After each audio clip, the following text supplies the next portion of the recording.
Merci à tous les participants. Le thème de ce soir, c'est Stop à la charge émotionnelle au travail.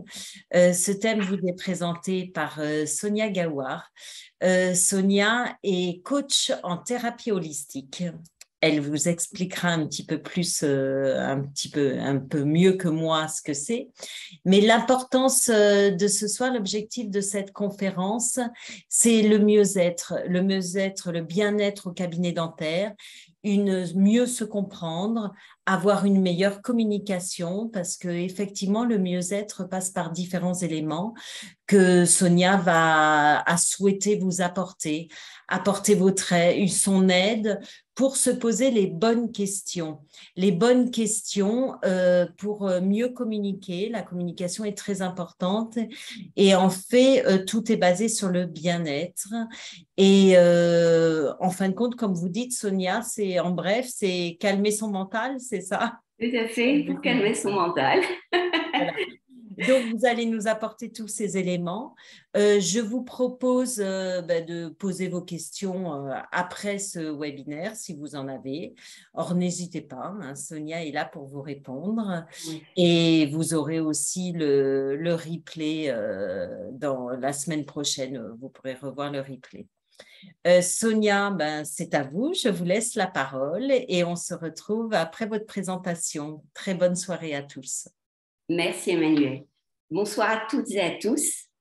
Alors, je vais partager l'écran. Voilà, vous voyez bien l'écran? Oui, c'est bon. C'est parfait. Tout le monde voit. Donc, eh bien, nous allons commencer cette conférence. Donc, ce soir, je vais vous parler de la charge émotionnelle au travail.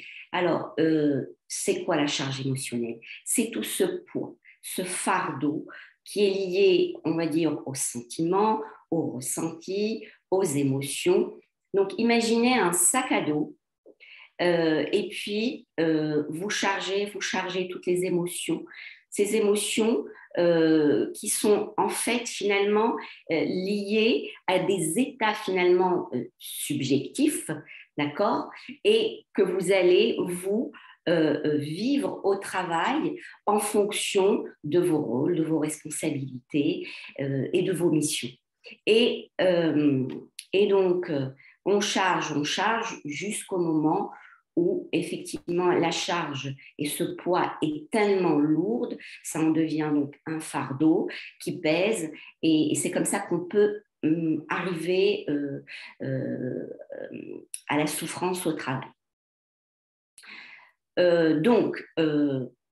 Comment faire face et c'est souvent lié, bien évidemment, à toutes ces relations, comme je vous ai dit, interpersonnelles que vous allez avoir au cabinet dentaire. Donc, comment faire face, je dirais, au mécontentement d'une part des patients et puis d'un autre côté au mécontentement des chirurgiens dentistes, ça peut arriver. Comment faire face à la colère et jusqu'à voir l'agressivité de certains patients, puisque ça peut arriver aussi. Donc, c'est ce que nous allons voir ensemble. Alors, je vais me présenter, je m'appelle Sonia Gawar, je suis thérapeute holistique.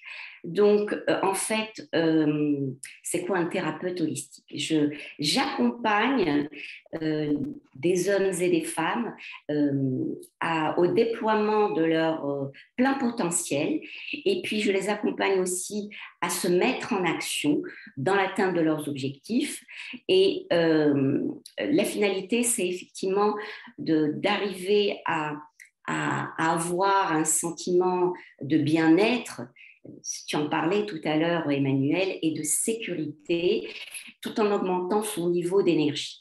Et donc, souvent, on va partir des déclics pour arriver à la solution, et tout ça pour une harmonie du corps et de l'esprit.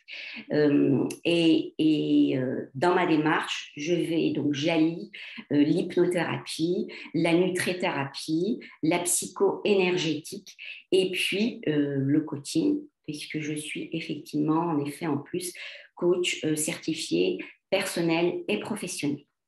Et j'exerce aussi bien au cabinet qu'en entreprise. Alors, voyons ensemble notre programme de ce soir. Je vais vous parler d'abord des facteurs déclenchants. Donc, je vous ai parlé de la charge émotionnelle, qui est donc une source de stress. Qu'est-ce qui va stresser? Qu'est-ce qui va déclencher tous ces stress? Donc, du coup, on va voir ensemble les ingrédients du stress. Je vais vous parler des pensées automatiques qui sont à l'origine du stress. Et puis, on va voir ensemble les cadres de référence qui diffèrent selon les individus. Et puis, bien évidemment, je vais vous parler des émotions, puisque les émotions, je dirais que c'est le nerf de la guerre dans les relations et dans la communication, bien évidemment. Et donc, en partant de tout cela, comme vous le voyez, tout cela, et dans la compréhension de tout cela, de tous ces facteurs déclenchants, vous allez pouvoir arriver à mieux communiquer en utilisant la CNV, donc la communication non violente. Et puis, je vais terminer en vous parlant et vous proposant vraiment deux outils extraordinaires que sont la cohérence cardiaque et le self-heavening, qui sont vraiment des outils, je dirais, de gestion du stress. Alors, le stress. Il nous en faut du stress. Il nous en faut, on en a besoin pour exister, pour bouger. Et le stress, disons que il va être différent en fonction des individus. On n'est pas tous égaux devant le stress. Ce qui va vous mettre sous pression va être différent de ce qui va stresser votre voisin ou votre voisine. Et cependant, les scientifiques, ils ont découvert qu'il y avait des éléments communs à nous tous, à tous les humains, qui permettaient, donc qui déclenchaient, je dirais, la fabrication ou la fabrication des hormones du stress. Donc, du coup, on peut dire que finalement, la recette, on va parler là de la recette du stress, elle est universelle puisqu'elle nous concerne tous au travers de ces 4 ingrédients. Alors, on va commencer par le contrôle faible. Donc, quand vous sentez que le contrôle est faible, vous stressez. On va tous stresser. Et donc, c'est quoi? Le contrôle, c'est quand en fait vous sentez que vous avez très peu ou pas de contrôle sur la situation.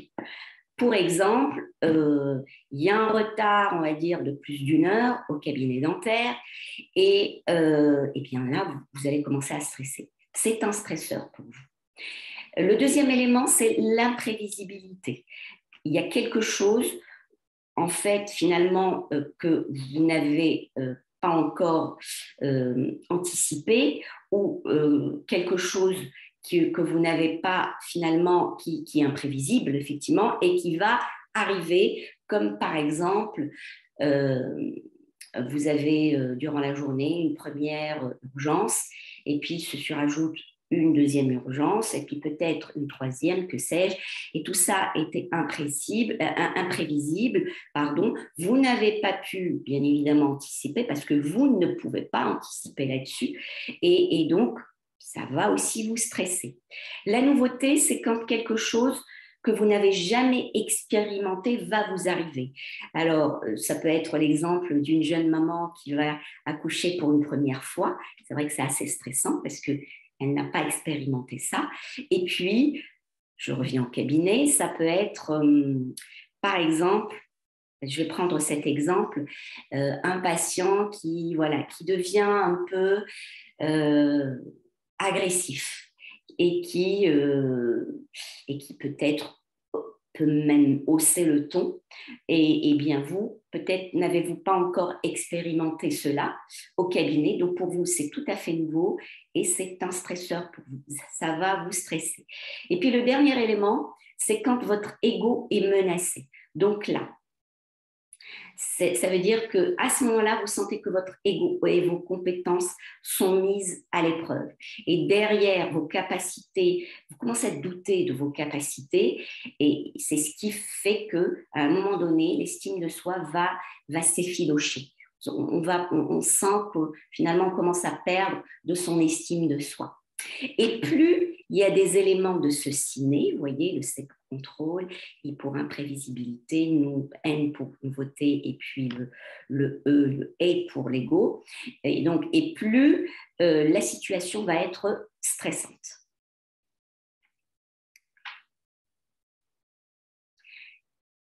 Alors maintenant, je vais vous parler des pensées automatiques qui sont à l'origine du stress. C'est quoi ces pensées automatiques? Vous savez, c'est tous ces carcans de théories, de jugements, de principes culturels, sociaux et sociétaux, finalement qui nous empêchent tous de voir la vie telle qu'elle est, de la percevoir comme elle est. Ça veut dire qu'on va en fait à chaque fois interpréter tout ce que nous voyons et tout ce que nous vivons. Donc, du coup, ces pensées automatiques, à un moment donné, je vais vous dire, par exemple, bon, il vous arrive quelque chose, quelque chose d'agréable ou de désagréable. Qu'est-ce que vous allez faire? Vous allez en tirer des pensées, ça génère des pensées, donc vous allez en tirer des conclusions et puis des jugements. Et tout cela, avec le temps, va se transformer en vérité immuable. On y croit, donc ça devient nos croyances. Et derrière, qu'est-ce qu'on en fait? On va en plus les transmettre à nos proches. Donc du coup, au fur et à mesure qu'on grandit, on va développer des croyances et ces croyances vont à un moment donné être nos propres résistances à nos changements. Donc, ce sont des croyances qui nous limitent. Elles sont là, effectivement, c'est comme des sortes de blocages et ces pensées, ça peut être du type quand on va dire je ne suis pas douée pour ceci, je ne suis pas faite pour cela, ça ne se fait pas, ça représente trop de travail, qui a dit que vous voyez, donc c'est en nous. C'est en nous. Et donc, ce qui est intéressant dans ces cas-là, c'est vraiment déjà de commencer à ouvrir son champ des possibles. Donc, je vous invite à ouvrir votre champ des possibles pour essayer de réadapter, de revisiter vos croyances. Et donc, pour cela, bien évidemment, il faut passer par déjà ses émotions et sa représentation. Donc, c'est pour ça qu'on en arrive à ce cadre de référence. Les cadres de référence, c'est la source de la difficulté de communication, je dirais. Et ces cadres de référence, c'est quoi? Ce sont toutes nos représentations et nos perceptions de ce que nous voyons. D'accord? Suite à un événement, bien évidemment. Donc, alors, donc la dame, là, celle que vous voyez, là, elle a son cadre de référence. Et son cadre de référence, ça représente tous ses apprentissages, ses capacités, ses émotions, ses souvenirs et ses expériences et ses rencontres aussi. Et tout ça vient façonner et dessiner sa personnalité.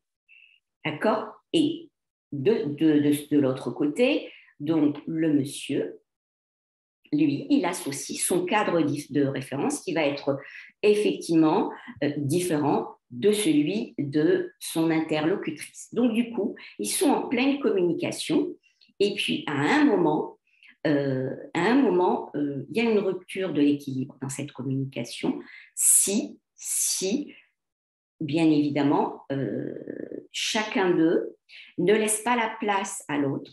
Si chacun des deux personnes va vouloir affirmer son opinion, et c'est là où, effectivement, quand on en arrive à affirmer son opinion parce que j'ai envie d'avoir raison, et tout en sachant que chacun d'entre eux est persuadé de sa bonne foi. Vraiment. Et ça nous arrive à nous tous. On est persuadé de ce qu'on dit, sauf qu'on a ce cadre de référence qui est comme une grille de lecture, si vous voulez, qui vient décoder les informations qu'on reçoit. Et donc, du coup, on peut dire que finalement, nos difficultés de communication sont liées à nos différences de perception et de représentation des choses. Donc, on voit bien que ça représente donc ces différences de cadre. Je vais vous donner un exemple. Je vais partir sur l'exemple des parents. S'il y a des parents présents parmi nous, et donc à la maison, il y a des adolescents. Et il y a un grand bazar dans la chambre. Et donc, du coup, on va avoir deux types de communication ou de réaction de deux parents différents. Du coup. Le premier parent, il va ouvrir la porte et puis il va dire « il y a trop de bazar, on ne peut pas vivre comme ça ». Et puis, le deuxième parent, lui, il va ouvrir la porte de son adolescent et puis là, il va s'arrêter, il va respirer et puis il va dire je ne peux pas vivre dans un endroit où chaque chose n'est pas à sa place. Vous voyez un peu la différence de communication. Donc, le premier parent, lui, il vient affirmer son opinion. Il est dans une généralisation. On ne peut pas. Donc, il parle pour lui, mais il parle aussi de son enfant. Finalement, il inclut son enfant et qui dit que son enfant, apparemment, l'enfant, lui, il est bien dans son bazar. Et il est OK avec ça. Et puis le deuxième enfant, lui, enfin le deuxième parent, pardon, lui, il est sur les faits et il parle de lui. Donc, il utilise le je et il est vraiment factuel. Et du coup, ça ne va pas, dans sa communication, il ne va pas heurter son enfant. Donc, du coup, il va aller vers une relation plutôt calme et qui ne va pas entraîner de conflit derrière.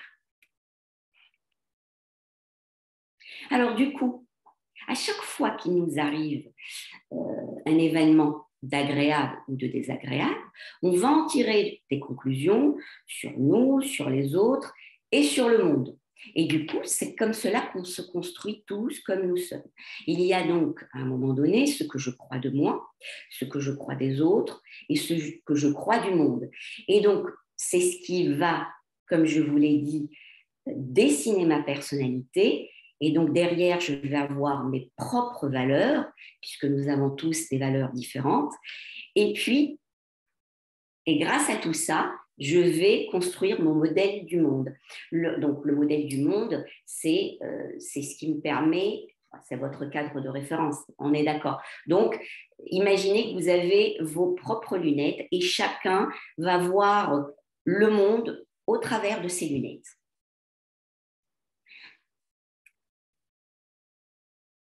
Alors, je vous ai parlé des émotions, de la charge émotionnelle.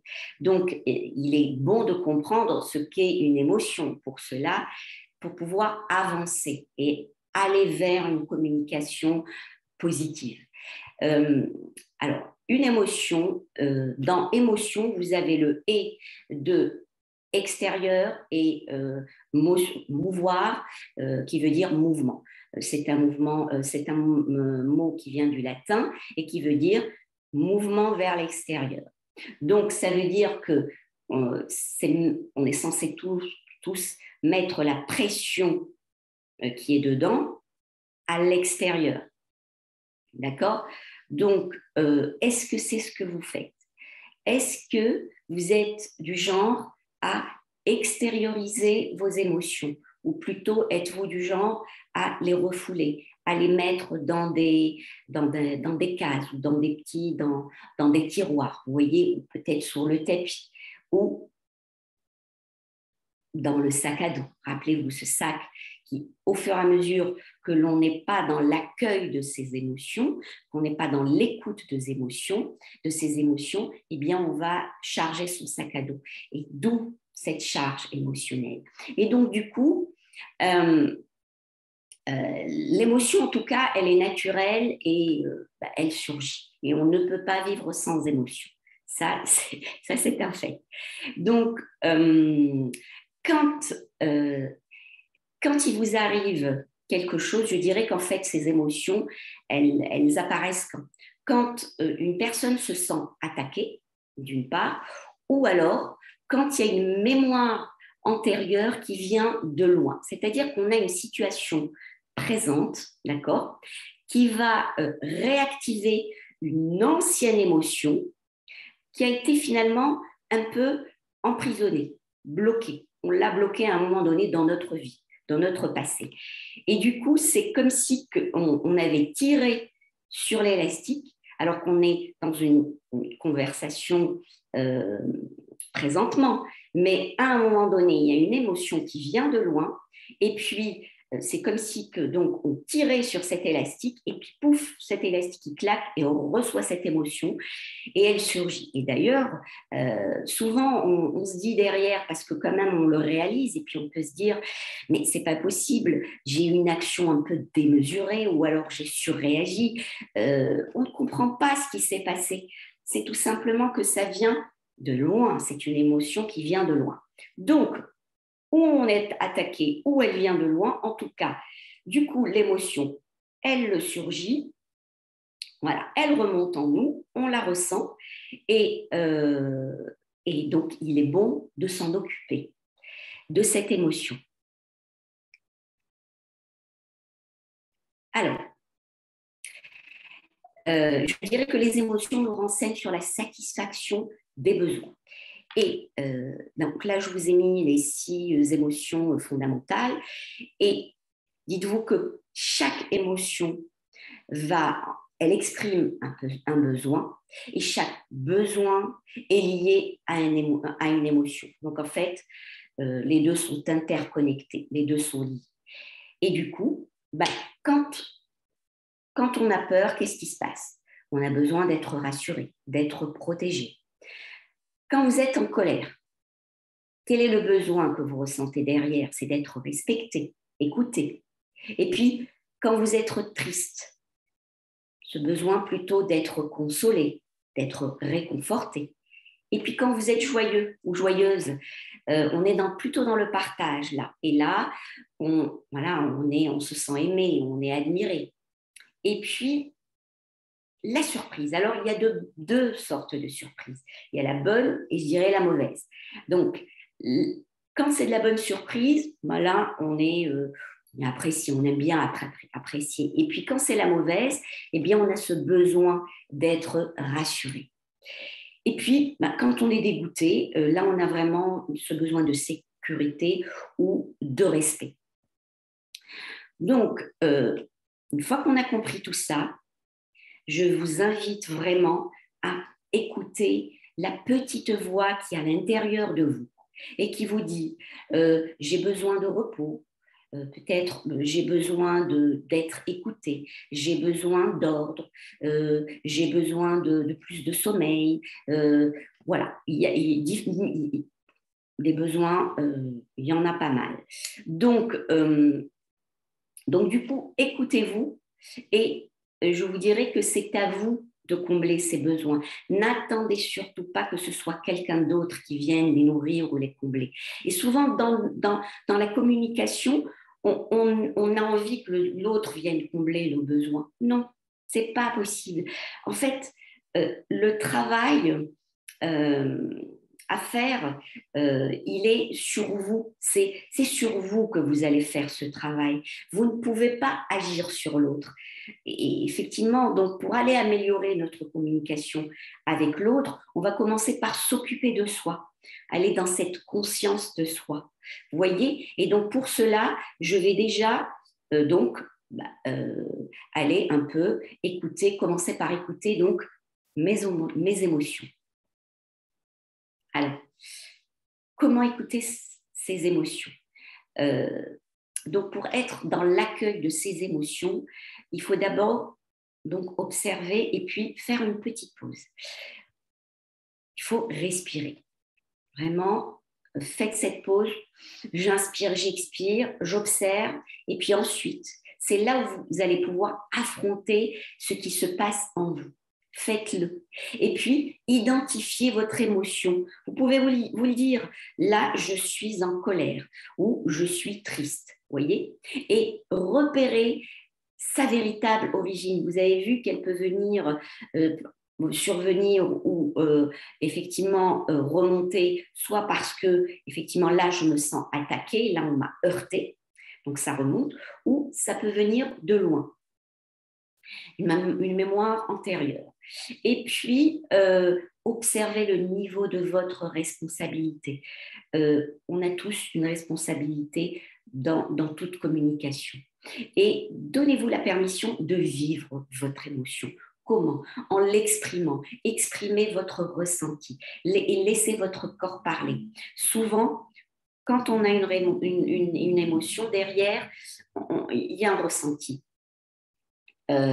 Et ça peut même, votre corps peut vous parler en vous disant là, voilà, là j'ai la boule, la boule au niveau de la gorge et puis peut-être une douleur au niveau du ventre ou peut-être je commence à avoir mal au dos. Vous voyez, ça peut se traduire par une symptomatologie, je dirais, physique. Donc là, votre corps vous parle, écoutez-le. Laissez-le effectivement s'exprimer. Derrière, identifiez le besoin, effectivement, et là, vous avez vu que chaque émotion est liée à un besoin. On a besoin d'exprimer une émotion, un besoin derrière une émotion, pardon. Et puis surtout, acceptez votre émotion. Laissez-la se développer et couler en vous. Excusez-moi, je vais m'hydrater. Donc là, vous voyez, j'ai besoin de m'hydrater parce que je sens que je perds ma voix. Alors, donc, laissez votre émotion se développer, couler en vous, et jusqu'à ce qu'elle se dissolve. Vous voyez? Et là, vous avez déchargé. C'est très important de le faire. Donc, alors, on va parler un peu du triangle de Karpman. De son nom, Karpman est un psychologue américain dans les années 60 qui a étudié les rapports relationnels. Et il a décrit 3 grands rôles. Alors, ces rôles, donc, il les a schématisés dans un triangle, comme vous voyez. Et donc, vous avez la victime, le sauveur et le persécuteur. Alors, la victime, c'est quoi? La victime, c'est une personne qui va tout le temps se plaindre, elle subit, elle va s'apitoyer sur son sort, du genre qu'est-ce que j'y peux, ça représente trop de travail, je ne comprends pas, je fais tout, mais bon, il ne comprend pas, il n'est jamais satisfait. Vous voyez, cette personne se victimise. Et puis à côté, vous avez le sauveur. Alors le sauveur, lui, il vient en sauveur, tout simplement, donc sans en demander la permission d'ailleurs. Et le sauveur, ça va être du genre à dire laisse, je m'en occupe, ou alors je vais gérer, ou alors tu n'y arriveras pas toute seule ou tout seul. Vous voyez, il a besoin de sentir qu'une personne dépendent de lui, et cette dépendance, elle peut aller jusqu'au contrôle. Donc attention, surtout si vous n'avez pas demandé d'aide à la personne qui est en face de vous, et si cette personne vous vient en aide spontanément, c'est que là, elle se positionne en sauveur. Et puis, le 3e rôle, donc ce sont des rôles, des jeux psychologiques, hein, c'est celui du persécuteur. Le persécuteur ou bourreau, c'est celui qui va dévaloriser, qui va critiquer, qui va juger, qui va ironiser. Ils sont toujours, en général, ils sont dans le sarcasme. Et Le persécuteur, c'est celui qui va dire « j'ai raison, je sais tout ». Normalement, c'est le profit, vous voyez. Donc, on est tous rentrés dans ce triangle de Karpman, ce triangle dramatique. Et de plus, au sein de la même conversation, on peut passer de la victime au persécuteur ou du sauveur à la victime. En fait, on peut passer d'un rôle à un autre, d'accord ? Et ce qui est aussi drôle, c'est que ce schéma-là, on le voit et on l'a vu pas mal dans les contes dramatiques. Vous voyez, quand le petit chaperon rouge est là en victime, donc vous avez d'abord le loup qui vient en persécuteur et puis le chasseur qui vient en sauveur.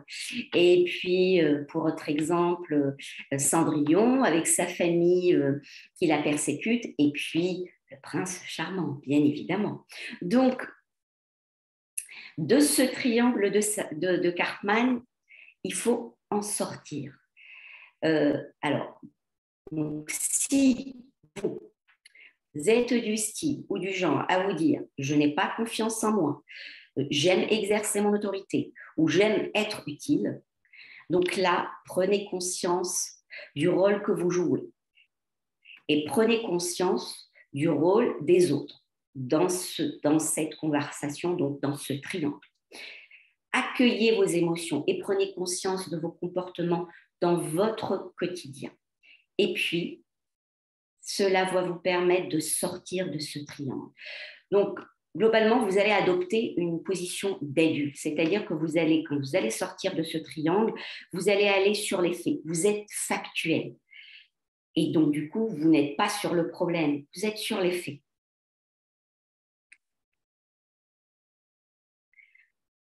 Comment communiquer ?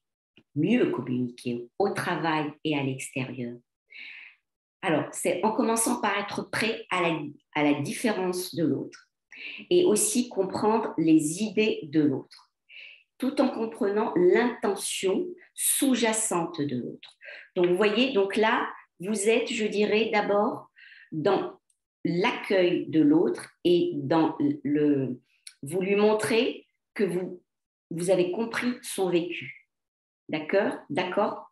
Ensuite, vous avez des pensées bienveillantes. C'est important, la bienveillance. Et puis, vous allez pouvoir prêter attention à ce que dit l'autre. Vous allez utiliser cette écoute active et laisser la place et le temps de parole à l'autre, à votre interlocuteur ou interlocutrice. Et puis surtout, pensez à reformuler. La reformulation, elle est très intéressante dans la communication parce que le fait de dire à quelqu'un bon, écoute, est-ce que donc si j'ai bien compris, tu viens de me dire que, et donc là vous reprenez sa phrase, et puis peut-être qu'à un moment donné, il va vous dire ah ben non, c'est pas tout à fait ce que j'ai voulu dire, vous voyez, parce que là, il va s'écouter et dans la reformulation, il va réaliser que c'était pas tout à fait ça. Donc, il va pouvoir corriger lui aussi sa communication. Et donc là, vous êtes dans la bienveillance et l'empathie. Et puis, ensuite, et dans le même temps, hein, vous faites tout ça en même temps, vous allez écouter vos besoins, comme on l'a vu. Vous allez apprendre à dire « je », puisque effectivement, il y a cette conscience de dire « je » quand on est sur les émotions. Et préoccupez-vous de vous sans accuser l'autre. Vous voyez ? Donc, le but, c'est juste de n'être ni passif, ni agressif, ni manipulateur. Vous êtes assertif. Et l'assertivité, c'est l'affirmation de soi. Vous êtes simple et direct. Et c'est ce qui va vous faciliter cette communication non violente. C'est-à-dire que là, du coup, vous allez avoir en fait 4 étapes pour vous gérer. Une fois que vous avez compris qu'en amont, je suis dans l'empathie, je suis dans l'écoute, je suis dans l'accueil de mes émotions, je relie mon besoin à mon émotion, et puis pour arriver à aller faire une demande. Donc du coup, les 4 étapes sont les suivantes. Quand je vois, j'entends ceci et cela, je me sens ou j'éprouve parce que j'ai besoin ou j'ai envie. Est-ce que vous accepterez de, ou alors voudrez-vous, s'il vous plaît? Alors, je vais vous donner bien évidemment un exemple. On imagine que vous avez un retard de plus d'1 heure au cabinet dentaire. Allez, je suis gentille. Donc, et là, eh bien, l'un des patients vient vous voir, il est excédé, il est fatigué d'attendre, et puis le ton monte. Donc là, vous accueillez, d'accord? Vous respirez un coup, rappelez-vous, je respire, et puis vous pouvez lui dire, j'entends bien que vous êtes fatigué d'attendre, j'en suis sincèrement désolée. Si je pouvais, croyez que si je pouvais faire autrement, parce que là, j'ai besoin d'attendre que le chirurgien dentiste puisse vous prendre, par exemple, ou libère le patient avec qui il est, et puis ensuite, vous formulez votre demande, donc vous lui apportez une solution. Acceptez-vous de prendre le premier rendez-vous de disponible, par exemple. Vous voyez, et là, vous êtes dans une communication positive. Donc, il y a plus, vous n'allez pas heurter la personne qui est en face de vous. C'est fluide et naturel. Alors après, bien évidemment, pour cela, il faut pratiquer. Donc là, je vous invite vraiment à pratiquer ces 4 étapes. Vous pourrez le faire dès demain, par exemple. Donc, au départ, ce ne sera pas, voilà, peut-être que vous allez chercher, voilà, comment je vais le dire, etc. Mais après, ce sera fluide, vous verrez. Donc, en résumé, cette communication non violente avec ces 4 étapes va vous permettre d'observer sans juger l'autre et sans l'évaluer, bien évidemment. Elle va vous permettre aussi d'exprimer votre sentiment et votre émotion. Vous allez formuler votre besoin et puis vous allez demander clairement sans exiger. C'est-à-dire que là, vous allez faire une demande claire, positive, directe, sans sarcasme.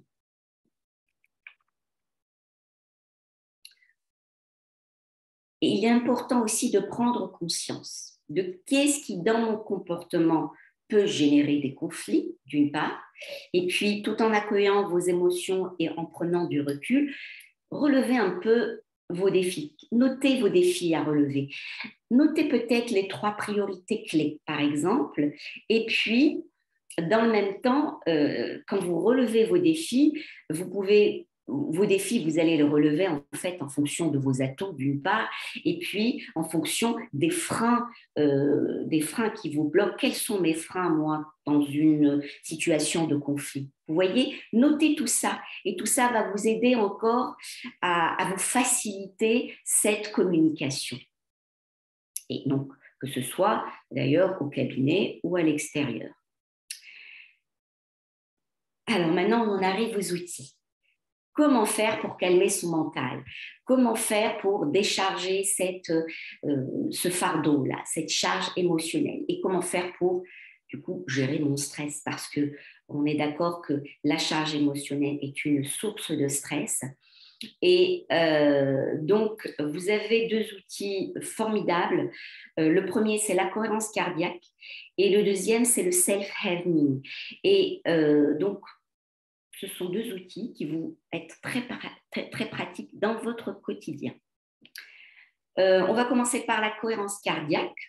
Donc, la cohérence cardiaque, c'est quoi? C'est vraiment une respiration naturelle, simple, qui a vraiment de grands bienfaits sur la santé mentale et physique. Donc, du coup, elle vient effectivement améliorer l'humeur, elle vient réduire le stress, elle vient réduire l'anxiété, elle améliore l'humeur, elle augmente l'énergie et la résilience. Et puis, sachez qu'on maigrit avec la cohérence cardiaque. Alors, comment ça se passe? Alors, cette cohérence cardiaque, elle permet de réguler la variabilité de la fréquence cardiaque. Donc, en fait, elle régule le rythme cardiaque. Et en utilisant la méthode du 3-6-5. Donc, c'est-à-dire, il est vraiment recommandé de l'appliquer 3 fois par jour à raison de 6 respirations par minute et cependant 5 minutes. Ça veut dire que vous allez la faire 5 minutes 3 fois par jour. Et vous allez utiliser cette application Respirelax Plus que vous pouvez télécharger gratuitement sur vos téléphones, vos tablettes, etc. Ou alors, vous pouvez même aller sur YouTube et vous avez pas mal de vidéos. Donc, le principe, c'est que sur chaque vidéo, vous avez un ballon ou une balle ou une montgolfière qui va monter et qui va descendre. Donc, on va le faire ensemble. Je vais vous inviter de vous asseoir confortablement sur votre siège, de mettre les mains sur les cuisses et de commencer à respirer. Donc, en faisant une respiration abdominale. Donc là, vous allez utiliser votre abdomen. Donc, à l'inspiration, vous allez donc inspirer par le nez tout en gonflant le ventre. Et puis, à l'expiration, par la bouche, vous allez ramener le ventre vers la colonne vertébrale pour expulser l'air qu'il y a dans le ventre. Donc, j'inspire et je gonfle le ventre et j'expire. Et je ramène le ventre vers la colonne vertébrale. Et donc, du coup, ça va faire ce mouvement de va-et-vient. Vous savez, la respiration abdominale, on est tous à la naissance, et regardez d'ailleurs les bébés, quand on respire, on a cette respiration diaphragmatique, c'est-à-dire qu'on va utiliser notre diaphragme pour respirer. Et regardez bien le ventre des bébés, vous voyez, il monte, il descend, c'est adorable comme tout. Et bien le but, c'est d'aller vers cette respiration. Et alors, attention, si vous sentez que vous avez le tournis, que vous avez un peu mal à la tête, arrêtez-vous. Ça veut dire qu'en fait, vous êtes en train d'hyperventiler. Donc, du coup, voilà, vous faites une pause et puis vous pouvez reprendre ultérieurement. Voilà, donc du coup, rappelez-vous, plus je la fais et plus je vais rentrer en cohérence cardiaque. Donc, ce qui est recommandé, c'est 5 minutes 3 fois par jour, pas plus, aucun intérêt. Et puis, vous verrez, c'est extraordinaire, ça régule le stress et on se sent beaucoup mieux et on a cet effet apaisant qui est immédiat. Et puis, le deuxième outil, c'est le self-heavening. Alors, heavening, ça vient du mot heaven, qui veut dire le port ou le refuge en anglais, le refuge. Et en fait, c'est une technique c'est une technique de stress post-traumatique. Et cette technique, elle utilise une gestuelle, donc on va voir ensemble, et le self-heavening va vous permettre de calmer l'anxiété et la peur. Et en même temps, il va vous permettre de vous recentrer sur vous, de vous apaiser et de mieux vous concentrer. Ça peut être intéressant quand on passe des examens, pour toute autre chose.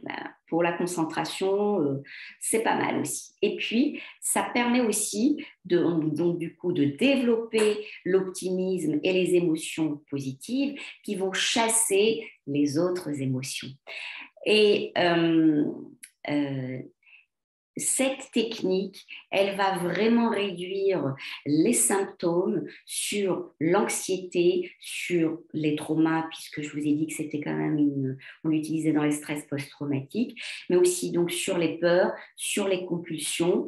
Donc, allez-y, vous pouvez la pratiquer. il est conseillé de la pratiquer entre 1 et 3 minutes et vous verrez, l'effet vraiment est immédiat. Il y a un effet apaisant immédiat. Donc, pareil, je vais vous inviter de le faire, de m'accompagner. On va le faire en même temps. Comme c'est une technique énergétique, eh bien, vous allez frictionner vos mains donc, en faisant des cercles comme ceci. Voilà. Et puis ensuite, vous allez commencer à caresser comme cela vos joues. Vous voyez? Voilà, pendant quelques secondes. Et puis ensuite, vous reprenez ce mouvement. On chauffe, on chauffe, on chauffe. Et puis, vous partez des épaules. Vous caressez bien, vous voyez, vous appuyez là et puis vous chassez, comme si, ok, genre, je libère, vous voyez. Et vous faites ceci en alternance. Donc ensuite, je reprends. Et puis, je reprends voilà, au niveau du visage, comme ceci. Et vous continuez comme cela. Et vous allez le faire en fredonnant un air sans parole pendant que vous faites cette gestuelle. Donc, vous voyez que c'est une technique d'auto-assistance. Et ce qui est bien en plus, c'est que vous pouvez demander à quelqu'un d'autre de pratiquer ces gestes sur vous. Donc, voilà, c'est très agréable et surtout, on a des résultats, comme je vous l'ai dit, pour moi, qui sont franchement extraordinaires. Voilà, donc vous avez aujourd'hui les bases de la communication qui vont vous permettre d'avoir une communication ou d'aller vous exprimer de manière calme, avec auto-responsabilité, avec compassion, avec empathie, et cela dans un bien commun, bien évidemment, puisqu'on est aussi dans le respect de l'autre. Je vous remercie pour votre attention et puis on va pouvoir passer aux questions. Merci beaucoup, Sonia, pour cet exposé très intéressant. Alors, y a-t-il des questions? Alors, n'hésitez pas, hein, vous pouvez les poser sans problème. Alors, comment ça se passe si les personnes veulent plus de renseignements? Comment on peut vous contacter? Comment ça se passe? Oui, tout Vous à avez fait, mis on peut me vos contacter. Eh coordonnées. bien, vous avez mes coordonnées. Donc là, c'est l'adresse de mon cabinet. Donc, on peut me contacter par mail. Je n'ai pas mis mon téléphone, mais plutôt par mail. C'est tout à fait possible, bien évidemment. D'accord, très bien. Donc, on va attendre un petit peu si vous avez des questions, hein, n'hésitez pas. A priori, pas de questions, donc tout a paru simple. Ah, je crois qu'il y a Ah, une je crois que oui. question aussi. Alors, Loïc Bayeux nous dit, dans le cas où le rapport avec le ou la praticienne est vraiment rompu au niveau de la communication, comment faire? Alors, c'est-à-dire que là, alors, qu'est-ce que vous voulez dire par rupture de communication? Est-ce que vous voulez dire que aujourd'hui, à ce niveau, vous n'arrivez plus, il n'y a plus de communication possible entre, alors je ne sais pas si vous parlez de vous, mais en tout cas, on va dire entre l'assistant dentaire et puis le praticien. Alors, vous pouvez réactiver votre micro si vous le souhaitez. Vous avez la possibilité de prendre la parole en direct. Comprenne mieux le sens de la question.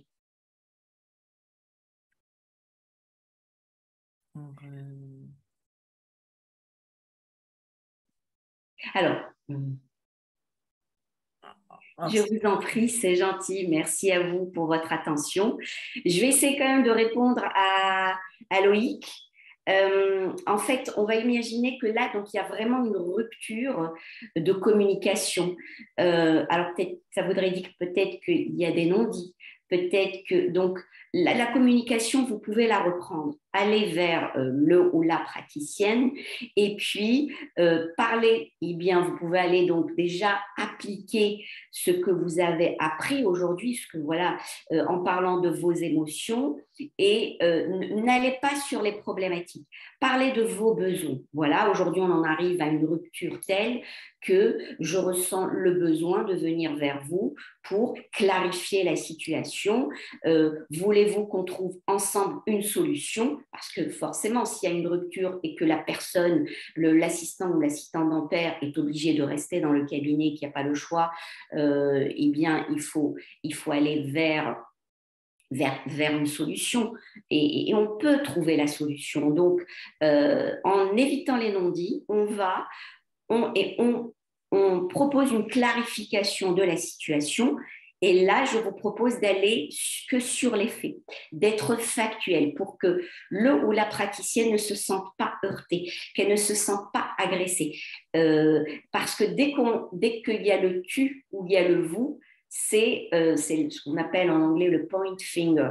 Là, la personne, elle se sent un peu agressée. Donc, parlez de vous, utilisez les 4 étapes de la communication non violente et vous verrez, ça se passera très bien. La personne qui sera en face de vous sera à l'écoute. Alors, voilà, j'espère avoir répondu à votre Loïc question. Bailleux nous Pas dit, trop d'éléments. mais Loïc Bailleux nous dit l'épisode des non-dits et des sous-entendus est dépassé. Le moindre mot, la moindre phrase devient une avalanche de reproches. Est-ce que quand même, il y a un moment où c'est plus possible? Alors, ça peut arriver, en effet. Souvent, c'est-à-dire que quand ça arrive, à ce moment-là, dans ces cas-là, malheureusement, l'assistant ou l'assistant dentaire va prendre cette décision d'aller trouver un autre cabinet pour pouvoir travailler. C'est parce que ça, il y a une souffrance d'ailleurs derrière, c'est ce que je vous disais. Ça crée un tel stress que peut-être cette personne dans cette situation, elle en est effectivement à un stress un peu qui est assez élevé et qui va effectivement, là, voilà, elle a une réaction de l'organisme. Enfin, après, on est dans... Donc, après, dites-vous qu'il y a toujours des solutions. Essayez d'utiliser juste ce qu'on a appliqué et puis, bien évidemment, parce qu'il y a l'émotionnel aussi qui est là. Donc, si la personne, elle a trop d'émotions, je lui conseille d'abord d'aller travailler sur ses émotions. Bien, et donc là, aujourd'hui, vous avez 2 outils en utilisant la cohérence cardiaque, en utilisant le self-healing, et déjà, ça va libérer ces émotions qui sont encore là, qui sont à la limite à fleur de peau. Vous voyez, souvent, on peut en arriver à ça. On est à fleur de peau. Donc, il y a un travail sur soi à faire, c'est ce que je vous disais. Et puis ensuite, une fois que, OK, je suis OK avec tout ça, je vais essayer d'aller communiquer avec le ou la praticienne. Après, si vraiment il n'y a aucune possibilité, trouver un intermédiaire ou une intermédiaire. Il y a souvent aussi cette possibilité, bien évidemment. Il y a toujours des solutions. Partez sur le principe qu'il y a toujours des solutions. Il suffit juste de se poser, d'y penser, voilà, de peser le pour et le contre et de se dire, OK, là, dans ce cas-là, allez, j'ai peut-être cette solution. Mais partez de cet état de fait. On a toujours des solutions. D'accord. Et est-ce qu'il y a des textes de référence, quoi, des choses, des vidéos que les gens pourraient revoir Alors, des vidéos, peut-être en termes de lecture. Ou en termes de lecture, En termes de lecture, je vous conseille. Alors, il y a des petits cahiers d'exercices de gestion émotionnelle, de gestion du stress que vous trouvez à la Fnac, je ne sais plus, enfin bon, je ne vais pas citer, ou sur Amazon. Voilà, comme ça, je vais citer. Vous pouvez effectivement, c'est des petits cahiers d'exercices. Vous tapez cahier de gestion du stress ou cahier de la gestion émotionnelle, par exemple. Et puis Et puis, vous pouvez justement faire ce travail à la limite seul, Ben, si vous ne souhaitez pas. si Enfin, vous avez des titres un peu plus précis, parce que je pense que dans ce domaine, il y a tout et n'importe quoi aussi, alors, je de les tête, non transmettrai comme ça, sinon. franchement, mais vous pouvez à la limite, dans le besoin, envoyez-moi votre demande par mail et puis j'y répondrai pour toute. D'accord, oui, oui, parce que c'est vrai que c'est un domaine quand même assez vaste. Alors, c'est Erol qui fait ça, enfin, il y a différentes. Mais bon, globalement, c'est les cahiers de gestion du stress, c'est ça, hein, les cahiers du. Après, je n'ai pas les auteurs en tête, mais c'est assez pratique et c'est vrai que ça aide énormément dans le travail de soi et de cette prise de conscience en soi. Voilà, puisque l'important, c'est, comme je vous l'ai dit, de commencer par cette conscience de soi. Je commence par faire ce travail sur moi pour fluidifier cette relation et cette communication et simplifier ce contact avec l'autre, quel qu'il soit. Ben, Sonia, merci beaucoup hein, pour ces réponses. Je Euh, vous en prie, merci à vous. et puis, donc, si vous avez des questions, n'hésitez pas. Ben, Sonia se fera un plaisir d'y répondre parce que c'est vrai que des fois, on a des questions qui viennent plutôt par la suite. Comme de toute façon, moi, je vous ferai un email avec le lien pour revoir le replay. La semaine prochaine, donc vous aurez ce lien. Et puis, si vous avez des sujets que vous souhaitez voir abordés dans les thérapies holistiques, n'hésitez pas aussi à me formuler vos demandes. Très bonne soirée à tous. Et puis, on reste à votre service. On est à votre écoute. Merci Emmanuel, merci à tous et puis merci à GACD de m'avoir ouvert cette plateforme. Et je vous Avec souhaite grand une plaisir. excellente soirée. Au revoir. Merci à Au tous. revoir.